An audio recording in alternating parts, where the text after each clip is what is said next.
মসুল থেকে তুর্কি সেনা প্রত্যাহারের আহ্বান জানানোর পর তুরস্কের রাষ্ট্রদূতকে তলব। ইরাকের আইএসের সঙ্গে তুরস্কের তেল বাণিজ্যের বিষয়ে জেনেও যুক্তরাষ্ট্র নীরব, অভিযোগ রাশিয়া। যে কোনো সময় ফিলিস্তিনি কর্তৃপক্ষ বিলুপ্ত হয়ে যেতে পারে বলে সতর্ক করলেন জন ক্যারি। ইসরায়েল পরিকল্পিতভাবে ফিলিস্তিনিদের হত্যা করছে, অভিযোগ মাহমুদ আব্বাসের। বিশ্ব জলবায়ু সম্মেলনে আইনি বাধ্যবাধকতাহীন একটি চুক্তির খসড়া অনুমোদন। মন্ত্রী পর্যায়ের আলোচনার পর আগামী সপ্তাহে স্বাক্ষরের সম্ভাবনা। এবং ফ্রান্সে অনুষ্ঠিত হচ্ছে প্রাদেশিক নির্বাচন। প্যারিস হামলার পর সরকারের সন্ত্রাস মোকাবেলার নীতির প্রতি জনসমর্থনের পরীক্ষা হিসেবে দেখছেন বিশ্লেষকরা।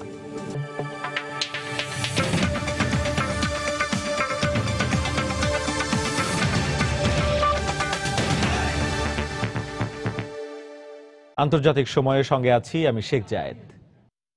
আইএসের সঙ্গে তুরস্কের তেল বাণিজ্যের বিষয়ে সবকিছু জেনেও যুক্তরাষ্ট্র বিষয়টিকে লুকানোর চেষ্টা করছে বলে অভিযোগ করেছে রাশিয়া। এদিকে তুরস্কের রাষ্ট্রদূতকে তলব করেছে ইরাকের পররাষ্ট্র মন্ত্রণালয়। ইরাকের উত্তরাঞ্চলীয় শহর মসুলের কাছে তুর্কি সেনা মোতায়েনের প্রতিবাদ জানাতেই তুর্কি রাষ্ট্রদূতকে ডেকে পাঠানো হয়েছে বলে জানিয়েছে বাগদাদ। ইরাকের উত্তরাঞ্চলীয় শহর মসুলের কাছে তুর্কি সেনা মোতায়েনকে শত্রুতাপূর্ণ আচরণ বলে মন্তব্য করেছে দেশটির পররাষ্ট্র মন্ত্রণালয়। সেই সঙ্গে রাষ্ট্রদূতকে তলব করে যত দ্রুত সম্ভব সেনা প্রত্যাহারের দাবি জানিয়েছে বাগদাদ। তবে তুর্কি প্রধানমন্ত্রী আহমেদ দাভুতোগলু দাবি করেছেন, নিয়মিত কর্মসূচির অংশ হিসেবেই ইরাকে আইএসের বিরুদ্ধে লড়াইয়ে কুর্দি বাহিনীকে প্রশিক্ষণ দিতে এই সেনা মোতায়েন করা হয়েছে। Musul'un yaklaşık 30 kilometre kuzeydoğusunda আইএসের বিরুদ্ধে লড়াই করতে স্বেচ্ছাসেবী যোদ্ধাদের প্রশিক্ষণ দিতেই মসুল থেকে 30 কিলোমিটার দূরে অবস্থিত বাশিকা সেনা ক্যাম্পটি প্রতিষ্ঠা করা হয়েছিল। এটি কোনো নতুন ক্যাম্প নয়। গত বছর থেকে এ পর্যন্ত ক্যাম্পটিতে প্রায় 2000 স্বেচ্ছাসেবীকে প্রশিক্ষণ দেওয়া হয়েছে। মসুলের গভর্নরের অনুরোধে এবং ইরাকের প্রতিরক্ষা মন্ত্রণালয়ের প্রত্যক্ষ তত্ত্বাবধানেই এই প্রশিক্ষণ কর্মসূচি পরিচালিত হয়ে আসছে। ভবিষ্যতেও এর কার্যক্রম অব্যাহত থাকবে। Musul valiliğin talebi এদিকে তুরস্ক ইস্যুতে মস্কো ওয়াশিংটন বিরোধ এখন তুঙ্গে। এবার যুক্তরাষ্ট্রের বিরুদ্ধে আইএসের সঙ্গে তুরস্কের তেল বাণিজ্যের বিষয়ে নীরব ভূমিকা পালনের অভিযোগ এনেছে রুশ প্রতিরক্ষা মন্ত্রণালয়। শনিবার এক বিবৃতিতে জানানো হয়, তেল বাণিজ্য বিষয়ে যুক্তরাষ্ট্র কিছু জানে না এমন মন্তব্য করে মার্কিন কর্তৃপক্ষ বিষয়টি চেপে যাওয়ার চেষ্টা করছে। এদিকে আইএসকে ব্রিটেনের অন্যতম শক্তিশালী শত্রু উল্লেখ করে সিরিয়ায় আইএস বিরোধী বিমান হামলা আরো জোরদারের ঘোষণা দিয়েছেন ব্রিটিশ প্রতিরক্ষা মন্ত্রী মাইকেল ফ্যালন। ব্রিটেন এবং ব্রিটেনের জনগণের জন্য এই মুহূর্তে আইএস এক বড় হুমকি। বিশ্বব্যাপী তাদের কার্যক্রম তাই প্রমাণ করে। আর তাই সিরিয়ায় আইএস এর বিরুদ্ধে বিমান হামলা আরো জোরদার করতে হবে। তাদের অবস্থান লক্ষ্য করে ক্রমাগত হামলার মাধ্যমে আইএস এর পুরো নেটওয়ার্ক ভেঙে দিতে হবে। সিরিয়ায় আইএস বিরোধী ব্রিটিশ বিমান হামলায় যোগ দিয়েছে অত্যাধুনিক জঙ্গি বিমান টাইফুন। শুক্রবার সাইপ্রাসের আক্রোতিরি বিমান ঘাঁটি থেকে সিরিয়ায় দ্বিতীয়বারের মতো বিমান হামলা শুরু করে ব্রিটেন। গত 2 দিনে সিরিয়ার উত্তরাঞ্চলে আইএস এর বিভিন্ন অবস্থান লক্ষ্য করে 8 দফা বিমান হামলা চালায় টাইফুন সহ অন্যান্য ব্রিটিশ যুদ্ধ বিমান। এদিকে সিরিয়ার আলেপ্পো শহরেও শনিবার দেশটির সরকারি বাহিনীকে লক্ষ্য করে রকেট হামলার পাশাপাশি হেলিকপ্টার থেকে বোমা হামলা চালিয়েছে বিদ্রোহীরা। অন্য কর্মকার, সময় সংবাদ। পার্লামেন্টে অনুমোদনের পর সিরিয়ার আইএস বিরোধী দ্বিতীয় দফা বিমান অভিযান পরিচালনা করেছে যুক্তরাজ্যের রয়্যাল এয়ারফোর্স। আইএসের দখলে থাকা তেল ক্ষেত্রগুলোকে লক্ষ্য করে এই হামলা চালানো হচ্ছে বলে জানায় ব্রিটিশ সংবাদ মাধ্যম বিবিসি। এদিন রয়্যাল ফোর্স তাদের সম্পূর্ণ সামরিক শক্তি প্রদর্শন করেছে বলে জানান দেশটির প্রতিরক্ষা সচিব মাইকেল ফ্যালন। সে সময় ব্রিটিশ সামরিক বাহিনীর সদস্যদের ধন্যবাদ জানান তিনি। গেল বৃহস্পতিবার প্রথমবারের মতো সিরিয়ার পূর্বাঞ্চলীয় উমার তেল ক্ষেত্রে হামলা চালানো হয়। এতে অংশ নেয় 4টি টর্নেডো যুদ্ধ বিমান।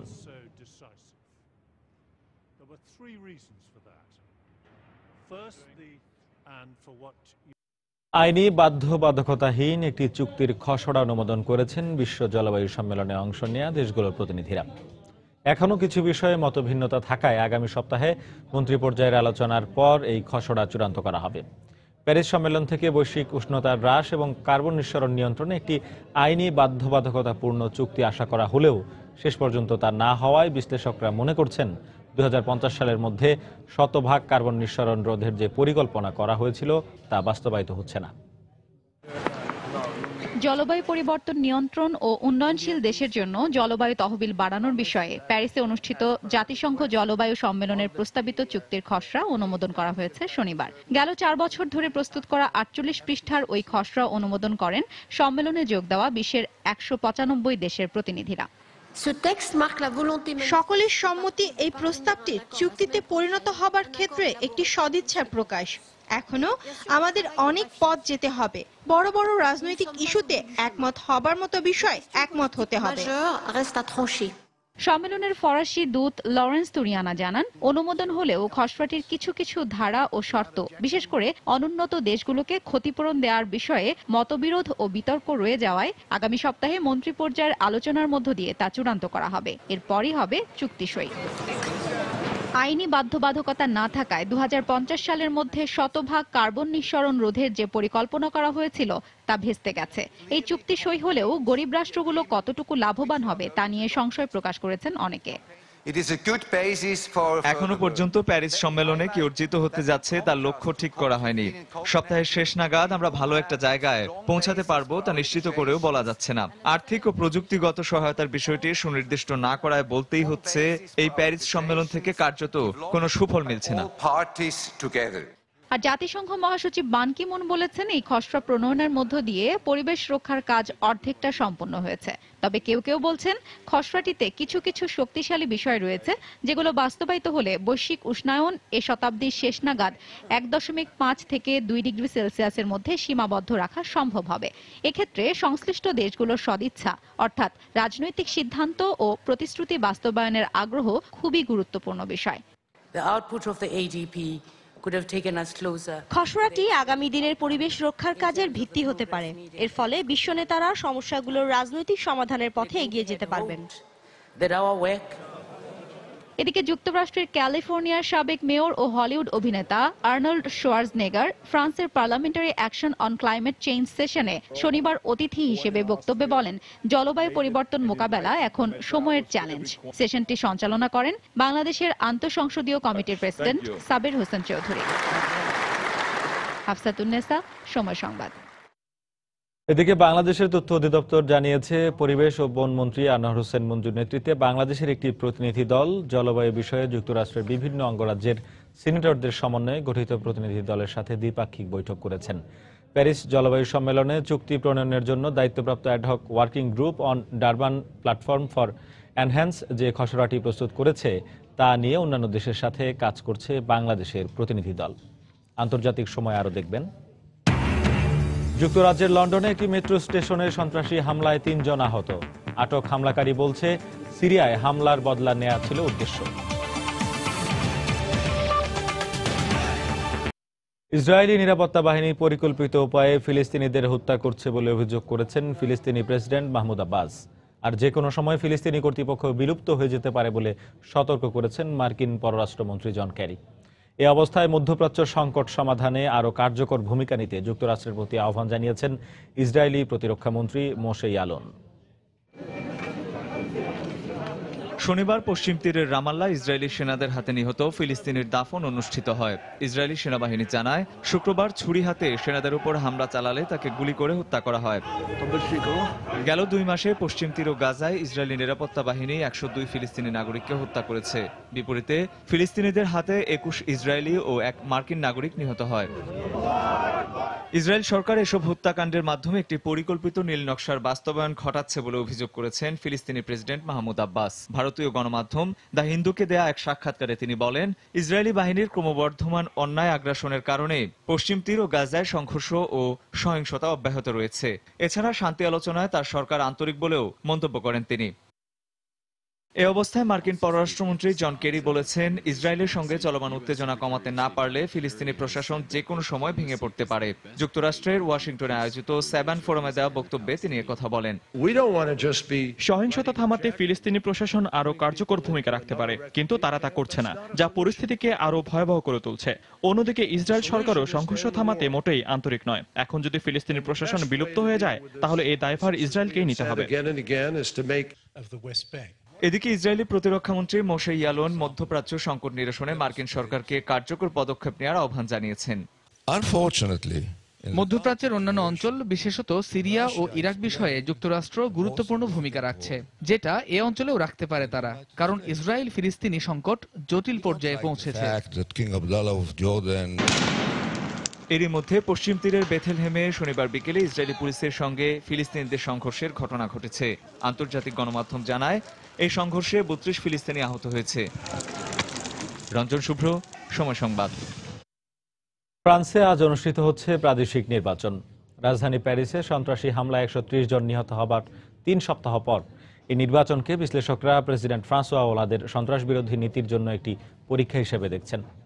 আগামী জাতীয় নির্বাচনের ফলাফলে এই নির্বাচনের প্রভাব থাকবে বলেও মনে করেন তারা।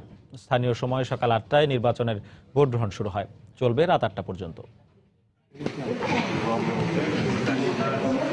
রোববার ফ্রান্সের 13টি প্রদেশে একযোগে শুরু হয়েছে প্রাদেশিক নির্বাচন। কঠোর নিরাপত্তা ব্যবস্থার মধ্য দিয়ে স্থানীয় সময় সকাল 8টায় কেন্দ্রগুলোতে ভোট গ্রহণ শুরু হয়। গেল 13ই নভেম্বর প্যারিসে ভয়াবহ সন্ত্রাসী হামলার পর প্রথমবারের মতো অনুষ্ঠিত হতে যাচ্ছে প্রাদেশিক নির্বাচন। হামলায় শতাধিক মানুষ নিহত হওয়ার পর সন্ত্রাস মোকাবেলায় সরকারের পদক্ষেপ সম্পর্কে জনগণের মনোভাব এই নির্বাচনের মাধ্যমে জানা যাবে বলে মন্তব্য বিশ্লেষকদের। কারো কারো মতে এই নির্বাচনের ফলাফল প্রেসিডেন্ট ওলাদের জন্য মাথা ব্যথার কারণ হয়ে উঠতে পারে।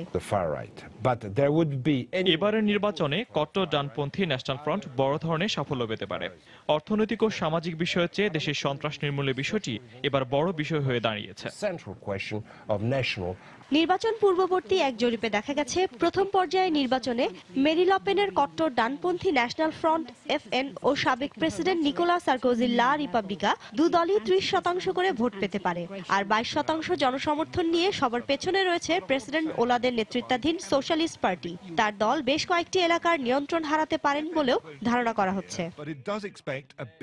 সকাল থেকে শুরু হওয়া নির্বাচনের ভোট গ্রহণ শেষ হবে রাত 8টায়। এই নির্বাচনে মোট 4,40,00,000 মানুষ তাদের ভোটাধিকার প্রয়োগ করতে যাচ্ছেন। 13 ডিসেম্বর অনুষ্ঠিত হবে আঞ্চলিক নির্বাচনের দ্বিতীয় পর্বের ভোট। শিরিন আক্তার, সময় সংবাদ।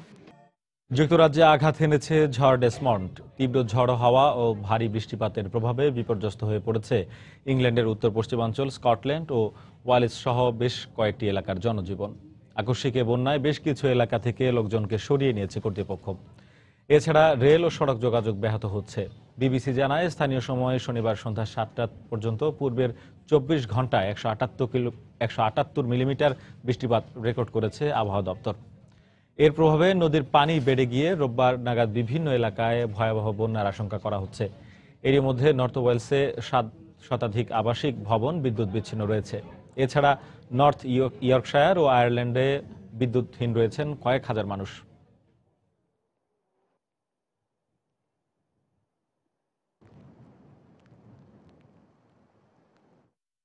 ভারতের তামিলনাড়ুতে বন্যা পরিস্থিতির কিছুটা উন্নতি হওয়ায় রেল যোগাযোগ পুনরায় চালু হয়েছে। এদিকে বন্যা দুর্গত এলাকাগুলোতে উদ্ধার ও ত্রাণ কার্যক্রম শুরু করেছে ভারতীয় নৌবাহিনী। এছাড়া আশ্রয়হারা মানুষকে পাশের রাজ্যগুলোতে সরিয়ে নিচ্ছে কর্তৃপক্ষ। গত কয়েকদিনের টানা ও ভারী বর্ষণে বিপর্যস্ত হয়ে পড়ে ভারতের দক্ষিণাঞ্চলীয় রাজ্য তামিলনাড়ুর জনজীবন।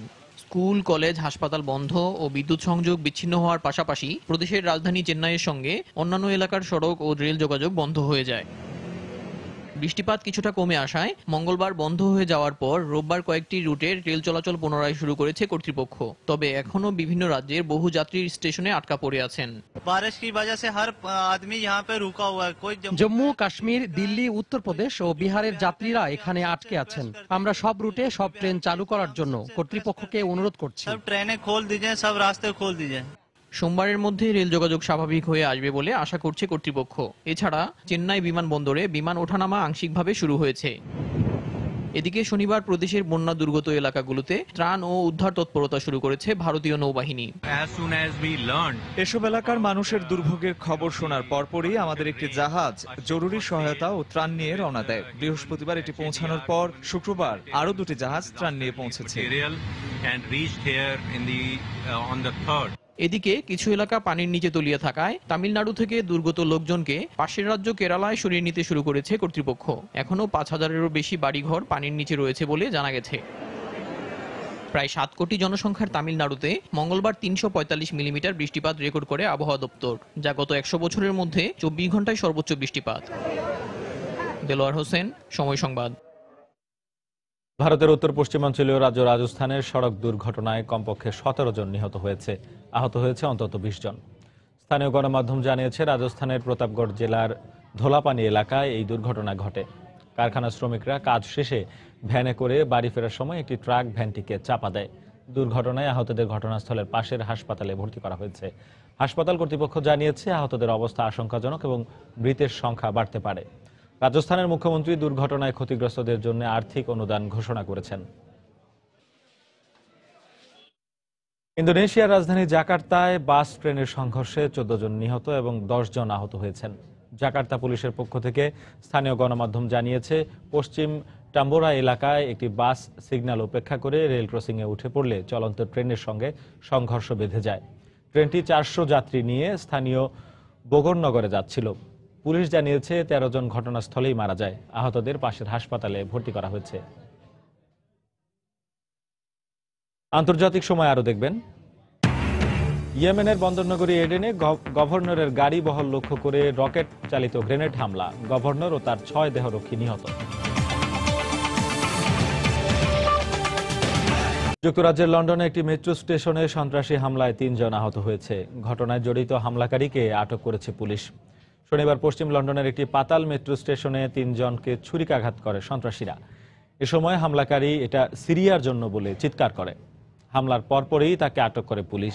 এই ঘটনায় আহত 3 জনকে হাসপাতালে ভর্তি করা হয়েছে। এর মধ্যে একজনের অবস্থা আশঙ্কাজনক। গত বুধবার থেকে এ পর্যন্ত আইএস এর অবস্থান লক্ষ্য করে 2 বার সিরিয়ায় বিমান হামলা চালিয়েছে ব্রিটেন। এর আগে ব্রিটেনে 2005 সালের জুলাই মাসে পাতাল ট্রেন ও বাসে আইএস এর আত্মঘাতী বোমা হামলায় 52 জন নিহত হয়। মিয়ানমারের সাবেক সেনা শাসক থান সোয়ে দেশটির গণতান্ত্রিক নেত্রী অং সান সুচিকে ভবিষ্যতের নেতা হিসাবে বর্ণনা করেছেন। এছাড়া তিনি আবারও সুচির প্রতি সমর্থনের কথা জানিয়েছেন। থান সোয়ের নাতি বরাতে তার এসব কথা জানিয়েছে আন্তর্জাতিক সংবাদ মাধ্যম। এর আগে শুক্রবার সুচির সাথে এক বৈঠকে মিলিত হন থান সোয়ে।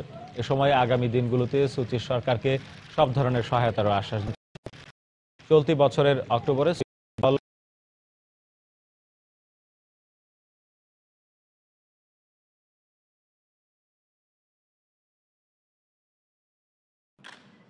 রাষ্ট্রীয় তহবিল থেকে অর্থ আত্মসাতের অভিযোগে চলা তদন্তের অংশ হিসেবে মালয়েশিয়ার প্রধানমন্ত্রী নাজিব রাজাককে জিজ্ঞাসাবাদ করেছে দেশটির দুর্নীতি দমন কমিশন। প্রধানমন্ত্রী নাজিব রাজাকের বিরুদ্ধে রাষ্ট্রীয় তহবিল থেকে তার ব্যক্তিগত অ্যাকাউন্টে 260 কোটি রিঙ্গিত সরানোর অভিযোগ রয়েছে। এ বিষয়ে শনিবার তাকে 2.5 ঘন্টা ধরে জিজ্ঞাসাবাদ করে এমএসসিসির কর্মকর্তারা। তবে এ সময় নাজিব রাজাক তাদের পূর্ণ সহযোগিতা করেছেন বলে জানিয়েছেন তারা। গত বছর এমডিবি নামে একটি রাষ্ট্রীয় তহবিল থেকে অর্থ আত্মসাতের অভিযোগ তুলে তার পদত্যাগের দাবিতে বিক্ষোভ করে হাজার হাজার মানুষ। তবে তার বিরুদ্ধে তোলা সব অভিযোগ অস্বীকার করেছেন নাজিব। মোল্লা মানসুরের একটি অডিও বার্তা প্রকাশ করেছে আফগান তালেবান। এতে অনুগতদের প্রতি তার মৃত্যুর গুজবে কান না দেওয়ার আহ্বান জানান তিনি। মোল্লা মানসুরের মৃত্যুর খবর নিয়ে আন্তর্জাতিক গণমাধ্যমে আলোচনার মধ্যেই শনিবার 16 মিনিটের এই অডিও বার্তা প্রকাশ করে তারা। বার্তায় এই তালেবান নেতা জানান, তারা কারোর সঙ্গে শান্তি চুক্তি কিংবা আপোষ করবেন না। এর আগে বুধবার আফগান কর্তৃপক্ষ মঙ্গলবার পাকিস্তানে নিরাপত্তা বাহিনীর অভিযানে মোল্লা মানসুরের আহত হওয়ার খবর জানায়। এর পরদিন কর্তৃপক্ষ তার মৃত্যু হয়েছে বলে দাবি করে।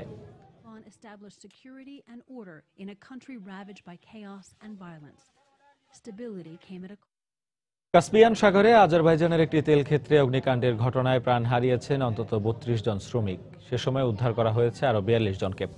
এর মধ্যে আগুন সম্পূর্ণভাবে নিয়ন্ত্রণে আনার দাবি করেছেন দেশটির শ্রমিক অধিকার বিষয়ক কমিটির প্রধান মিরভারি গাখরামানলি। শনিবার রয়টার্সের দেয়া এক সাক্ষাৎকারে এই দাবি করেন তিনি। কর্তৃপক্ষ জানায়, উদ্ধার অভিযান অব্যাহত থাকলেও বিরূপ আবহাওয়ায় কার্যক্রম ব্যাহত হচ্ছে। শুক্রবার ঝড়ো বাতাসে তেল সরবরাহের পাইপলাইন ক্ষতিগ্রস্ত হলে এই অগ্নিকাণ্ডের সূচনা হয়। গেল 2014 সালেও দেশটির গ্যাস ক্ষেত্রে এমন দুর্ঘটনায় নিহত হয় 14 শ্রমিক। যুক্তরাষ্ট্রের মিয়ামি সমুদ্র সৈকতে একজন পুলিশ কর্মকর্তা ব্যাংক ডাকাতির এক অভিযুক্তকে গুলি করে হত্যা করেছেন। সেখানে উপস্থিত কয়েকজনের ধারণ করা হত্যার এই ভিডিও শনিবার ইনস্টাগ্রামে পোস্ট করা হলে বিষয়টি সবার নজরে আসে। তবে কর্তৃপক্ষ জানায়, অভিযুক্ত সেই ব্যক্তি পুলিশ কর্মকর্তার উপর ধারালো খুর নিয়ে হামলা চালিয়েছিল। এর আগে তাকে নিবৃত্ত করার চেষ্টা করেও ব্যর্থ হন পুলিশ সদস্যরা। গত 2 বছর ধরে যুক্তরাষ্ট্রের বিভিন্ন অঙ্গরাজ্যে কয়েকজন কৃষ্ণাঙ্গকে পুলিশের গুলি করে হত্যার ঘটনায় বেশ বিতর্ক তৈরি হয়। এক্ষেত্রে পুলিশ কর্মকর্তা ও নিহত ব্যক্তি দুজন শ্বেতাঙ্গ হলেও নিহতের পরিচয় প্রকাশ করেনি মিয়ামি পুলিশ। তবে এই ঘটনায় তদন্তের আশ্বাস দিয়েছে কর্তৃপক্ষ। এদিকে যুক্তরাষ্ট্রের উইসকনসিন অঙ্গরাজ্যে শনিবার বন্দুকধারীর গুলিতে এক পুলিশ কর্মকর্তা সহ 2 জন আহত হয়েছেন। ধর্মীয় অনুষ্ঠান আরবাইন উপলক্ষে ইরাকের কারবালায় জড়ো হয়েছেন প্রায় 25 লাখ শিয়া মুসল্লি। গত কয়েকদিন ধরে মুসল্লিরা সেখানে অবস্থান করছে। তবে অনুষ্ঠানের মূল পর্ব শুরু হয় বৃহস্পতিবার। প্রায় 1335 বছর আগে ইমাম হোসেন ও তার পরিবারের কয়েকজন সদস্যদের কারবালার প্রান্তরে হত্যা করা হয়। তা স্মরণ করে 40 দিনের শোক পালন করা হয় এই অনুষ্ঠানের মাধ্যমে। গেল বছর কয়েক হাজার শিয়া মুসল্লিকে হত্যা করে আইএস। তাই আরবাইন উপলক্ষে কারবালায় নিরাপত্তা ব্যবস্থা জোরদার করা হয়।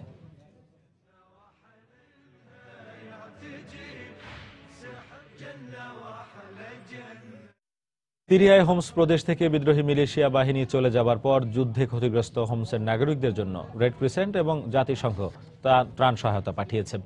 হোমস প্রদেশের গভর্নরের বরাত দিয়ে আন্তর্জাতিক গণমাধ্যম জানিয়েছে, সরকারি পক্ষ এবং বিদ্রোহীদের মধ্যে যুদ্ধবিরতি কার্যকরের পর হোমসের ওয়াইড জেলা থেকে প্রায় 2000 বিদ্রোহী সেনা চলে যায়। এরপর ইউনিসেফ এবং রেড ক্রিসেন্ট চিকিৎসা সরঞ্জাম এবং ওষুধ নিয়ে সেখানে প্রবেশ করেন। সম্প্রতি সিরিয়ার সরকারি কর্মকর্তা এবং আসাদ বিরোধী বিদ্রোহীদের মধ্যে জাতিসংঘের মধ্যস্থতায় শান্তি বৈঠক অনুষ্ঠিত হয়। 5 বছরের গৃহযুদ্ধে হোমসের কয়েক লাখ অধিবাসী মানবেতর জীবন যাপন করছেন।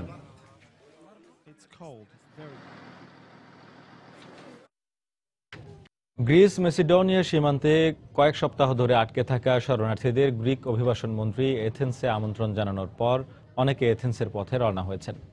তবে এখনও সীমান্ত পার হবার অপেক্ষায় রয়েছে কয়েক হাজার মানুষ। এদিকে সংবাদ মাধ্যম আল জাজিরা জানিয়েছে, এবছর জার্মানিতে শরণার্থীদের বাড়িঘর ও আশ্রয় কেন্দ্রে অন্তত 200 হামলার ঘটনা ঘটেছে। আর এ পর্যন্ত এসব ঘটনায় জড়িত মাত্র 4 জনের বিচার হয়েছে। যুদ্ধবিধ্বস্ত এলাকা ছাড়া অন্যদের ইউরোপে ঢুকতে দেওয়া হবে না, এমন সিদ্ধান্তের কারণে গ্রিস মেসিডোনিয়ার ইদোমেনি সীমান্তে ইরান, পাকিস্তান, বাংলাদেশ ও মরক্কো থেকে যাওয়া প্রায় 3000 শরণার্থী কয়েক সপ্তাহ ধরে আটকা পড়ে আছে। যারা মেসিডোনিয়ার সীমান্ত পার হতে পারছে না, শুক্রবার গ্রিসের অভিবাসন মন্ত্রী তাদের এথেন্সে আসার আহ্বান জানানোর পরপরই পরিবার পরিজন নিয়ে কেউ কেউ এথেন্সের পথে রওনা হয়েছে। আমি এখনই এথেন্সে যেতে চাই, কারণ এখানে পরিস্থিতি খুব খারাপ। পরিবার নিয়ে খুব বিপদে আছি। এই পরিবেশ মোকাবেলা করা ওদের জন্য খুব কঠিন হয়ে গেছে। তবে মেসিডোনিয়ার সীমান্তে যে পরিমাণ মানুষ অপেক্ষায় আছে সে তুলনায় এথেন্সগামীর সংখ্যা খুবই কম। প্রতিদিনই শত শত মানুষ মেসিডোনিয়ার সীমান্তে ভিড় করছে উত্তর ইউরোপের দেশগুলোতে যাবার আশায়। এদিকে জার্মান সাপ্তাহিক পত্রিকা দাই জিয়েতে প্রকাশিত খবরের বরাত দিয়ে সংবাদ মাধ্যম আল জাজিরা জানিয়েছে, এবছর জার্মানিতে শরণার্থীদের ঘরবাড়িতে অগ্নিকাণ্ড সহ 222টি হামলার ঘটনা ঘটেছে। এসব ঘটনায় জড়িত থাকার দায়ে এখন পর্যন্ত বিচার হয়েছে মাত্র 4 জনের। হাফসাতুন্নেসা, সময় সংবাদ। ইয়েমেনের দক্ষিণাঞ্চলীয় বন্দরনগরী এডেনে গ্রেনেড হামলায় নিহত হয়েছেন শহরের গভর্নর ও তার 6 দেহরক্ষী। নিহত গভর্নরের নাম মেজর জেনারেল জাফর মোহাম্মদ সাদ। স্থানীয় সংবাদ মাধ্যম জানায়, শহরের তাওয়াহি এলাকায় সাদের গাড়ি বহর লক্ষ্য করে রকেট চালিত গ্রেনেড হামলা চালায় অজ্ঞাত পরিচয় সন্ত্রাসীরা। ইয়েমেনের গৃহযুদ্ধ বন্ধে শনিবার দেশটির প্রেসিডেন্ট মনসুর হাদির সঙ্গে জাতিসংঘের বিশেষ প্রতিনিধি দলের বৈঠকের একদিন পরই এডেনের গভর্নর হত্যাকাণ্ডের ঘটনা ঘটল। দীর্ঘ 8 মাস ধরে দেশটির হাউথি বিদ্রোহীদের সঙ্গে প্রেসিডেন্ট মনসুর হাদির অনুগত সামরিক বাহিনীর সঙ্গে সংঘর্ষ চলছে। সহিংসতা বন্ধে চলতি মাসের শেষ নাগাদ উভয় পক্ষকে নিয়ে আলোচনায় বসার আশা করছে জাতিসংঘ।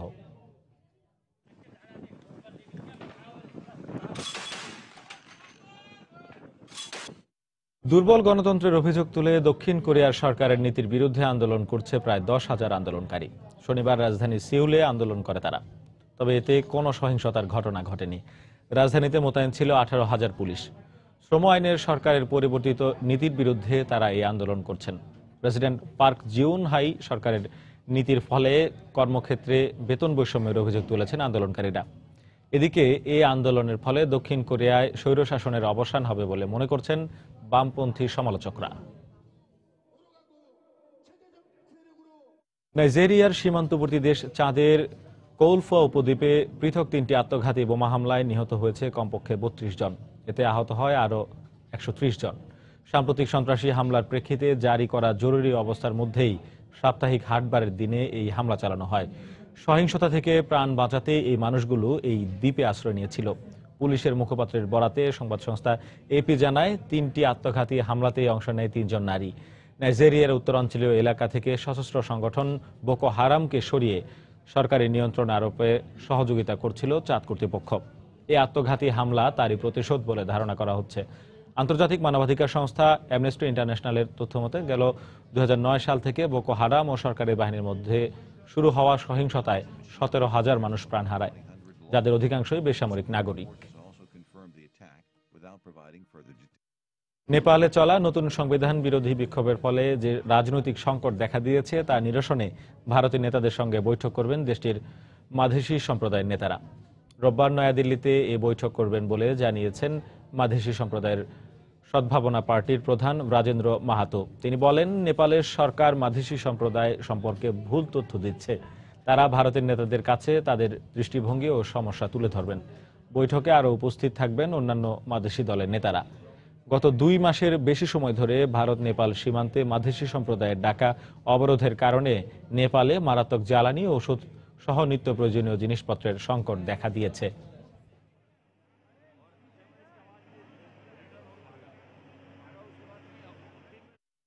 মেক্সিকোর কোলিমা আগ্নেয়গিরি থেকে গ্যাস এবং ছাই উদ্গীরণ শুরু হয়েছে। স্থানীয় গণমাধ্যম জানিয়েছে, মেক্সিকোর দক্ষিণ পশ্চিমাঞ্চলীয় কোলিমা প্রদেশের এই আগ্নেয়গিরিটি থেকে এবছরের 9 জুলাই থেমে থেমে অগ্ন্যুৎপাত হচ্ছে।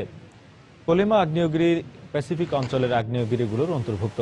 মেক্সিকোতে প্রায় 3000 আগ্নেয়গিরি আছে, এর মধ্যে মাত্র 14টি সক্রিয়। 1986 সালের দিকে মেক্সিকোর এই কোলিমা আগ্নেয়গিরি থেকে বড় ধরনের অগ্ন্যুৎপাত হয়েছিল।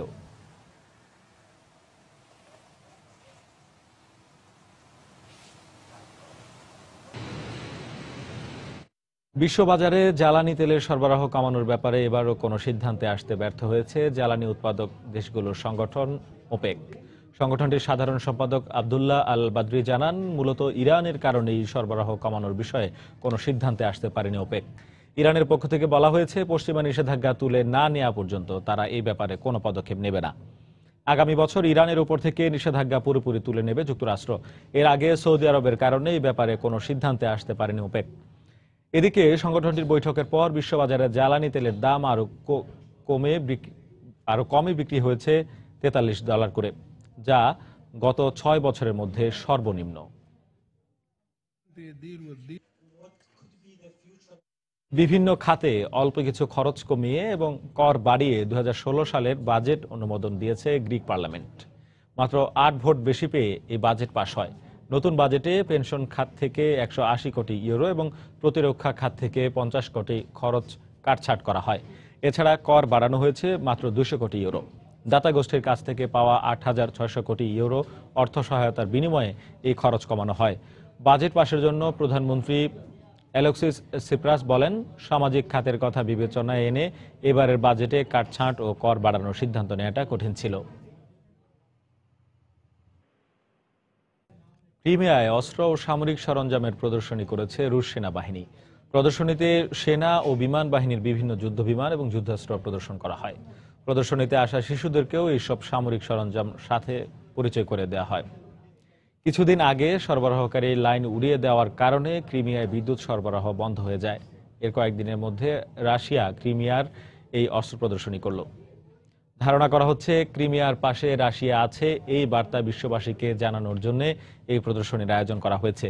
2014 মার্চে রাশিয়া ইউক্রেনের ক্রিমিয়া প্রদেশ দখল করে নেয়।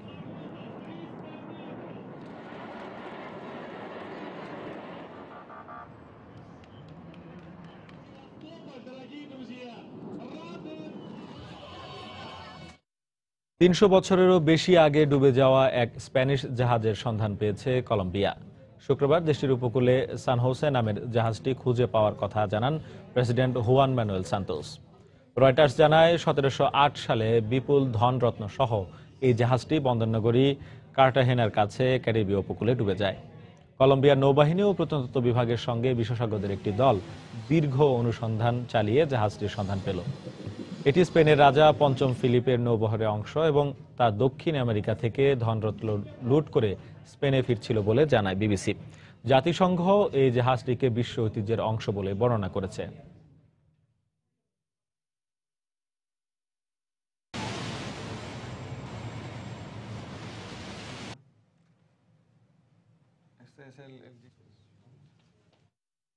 চকলেট দিয়ে তৈরি পুতিনের আস্ত এক মূর্তিতে মুগ্ধ হয়েছেন রাশিয়ানরা। শনিবার সেন্ট পিটার্সবার্গে এক চকলেট মেলায় দেশের প্রেসিডেন্টের এমন আদল দেখে এর ভূয়সী প্রশংসা করেন দর্শনার্থীরা। চকলেটের তৈরি পুতিনের পাশাপাশি মেলায় উপস্থিত হয়েছিলেন স্বয়ং রুশ প্রেসিডেন্টও, যা মেলার আকর্ষণে আরও বাড়তি মাত্রা যোগ করে। তবে চকলেটের তৈরি এই সুদর্শন পুতিনকে ছুঁয়ে কিংবা চোখে দেখা পুরোপুরি বারণ ছিল আয়োজকদের পক্ষ থেকে। সেন্ট পিটার্সবার্গ শিল্পী নিকিতা গুসেভ বাস্তবের পুতিনের আকার তৈরি করেছেন এই চকলেটের পুতিন। এজন্য তিনি স্থানীয় কনফেকশনারি থেকে নেয়া 70 কেজি চকলেট ব্যবহার করেন। মেলা শেষে এটি প্রেসিডেন্ট পুতিনকে উপহার দেওয়ার সিদ্ধান্ত নিয়েছেন আয়োজকরা। তাই এই চকলেট পুতিনের ভাগ্যে কি ঘটবে তা নির্ভর করছে স্বয়ং রুশ প্রেসিডেন্টের উপরই।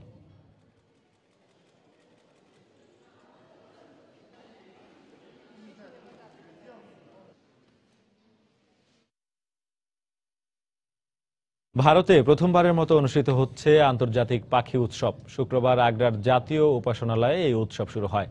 উৎসবের প্রথম দিনে ব্যতিক্রমী এই আয়োজন ঘুরে দেখেন উত্তরপ্রদেশের মুখ্যমন্ত্রী অখিলেশ যাদব সহ বহু দর্শনার্থী।